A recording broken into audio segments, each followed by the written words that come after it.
What's going on, Michael? It's Tyson here. Just had the opportunity to look at your paper. I actually expanded it out over a couple different days. I would read a couple pages and put it down and come back to it, revisit it. But overall, man, very, very interesting study that you did. Um, I know this is a very um, hot topic, especially in our time of day that we live in. There's some great theologians that seek to wrestle with this. I think David Jeremiah. I was hoping to see him on here some kind of way. 'Cause I know he does he's huge on eschatology, on the end times and things of that nature. And so it's a very interesting read. I know where I stand on it, and so I more or less line up with you with the 7 years of tribulation. And so, but I did enjoy your paper. I think you did a good job of outlining it, far as the different points that you were trying to make. I also think you did a great job of condensing it, not trying to look at all the different um, outlooks out there. Even though that you hit on them briefly, but you didn't try to tackle each different view. Because, like you said, man, this paper would have been 50 pages, man, 100 pages. It'd have been long. But I'm glad that you really condensed it down to look at those who believe in a literal 7 year tribulation and those who don't. And so I think that as you did well, especially looking at the idea of the Antichrist, which I know there may be some debate up on that as well. But I think you did well with revealing that, you know, you can't say that there's going to be an Antichrist without the 7 year tribulation. And so I think you did real well right there, man. Um, Also, as I was just reading through your paper, man, I know uh, just I guess some of the things to look out for in the near future is like maybe proofreading it before you turn it in. There's just some small mistakes, maybe some sentences that could have been worded better. Um, I know, like on just right here on the first one that caught my first page that caught my attention was um, you meant to write the word weather and you spelt like weather outside. Basically, it should have been WHETHER. And so, but throughout, man, I just kind of caught on to some of those different things.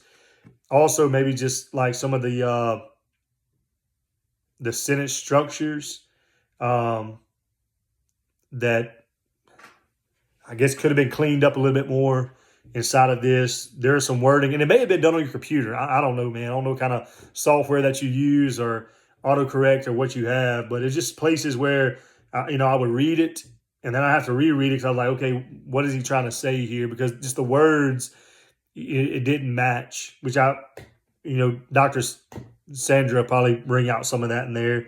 Dude, your thesis statement was clearly found.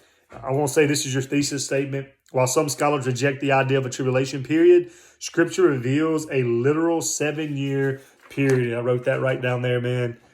So clear thesis statement. I think you knocked that out the park on that. But like I said, man, I just kind of went through and just underlined and marked some things. Um, so maybe there's one part right here. You said as Wahlberg, I think I say his name. I may be messing that all up. Made his case against there being any coming antichrist or tribulation period, and then you put a period because you put as when you put as there instead of I don't know like a dependent clause. I don't know. It needed something else after that after tribulation period, but you put a period, then you put other writers agree with Wahlberg. It probably should have been a comma right there. But like I said, man, those are just like some small things that I picked up on. Um, I think you did a very good job with the ending of your paper, just revealing the how the tribulation will play out and what you believe. I think you did a great job revealing your case on it. I wish I could have like maybe heard some more arguments for the other case of it. I know there's some good theologians out there who disagree, with the 7 year tribulation. I know people like Voddie Baucham. I know, like, if I am mistaken, David Platt. Some other people who are amillennialists who don't believe that there will be a 7 year tribulation. They believe we're living in the church time now, and that judgment will come. It will come before the judgment seat of Christ. And so, just thinking back, and I know you said that in your video, you wish you would have had more time to really dive into it. And I challenge you to do that, man. I know we got this paper in, we grinded to get this paper in, but I challenge you to go back and just keep wrestling with it. I have right here a good statement that you made.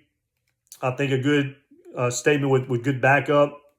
It says in verse 4, Paul wrote, excuse me, who opposes and exalts himself against every so-called God, excuse me, or object of worship, so that he takes his seat in the temple of God, proclaiming himself to be God.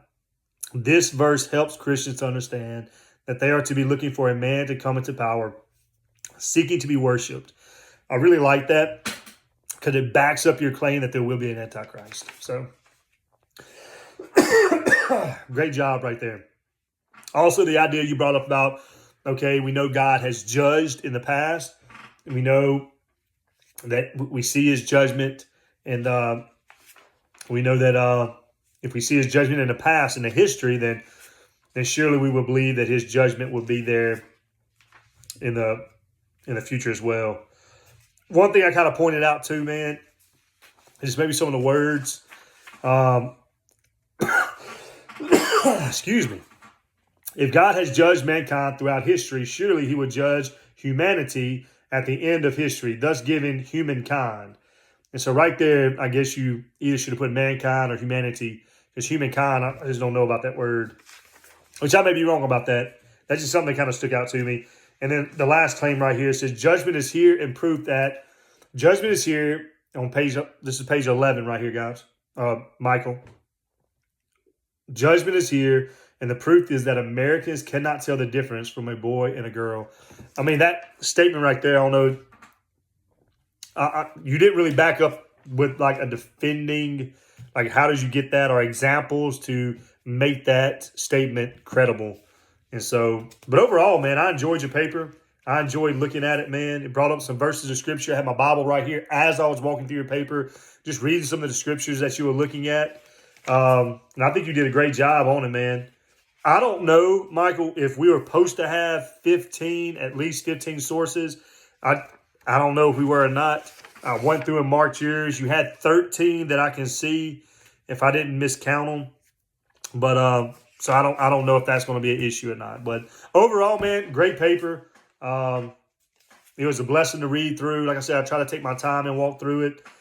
And so, but yeah, I hope you did great, man. Keep the grind up. Talk to you later, buddy.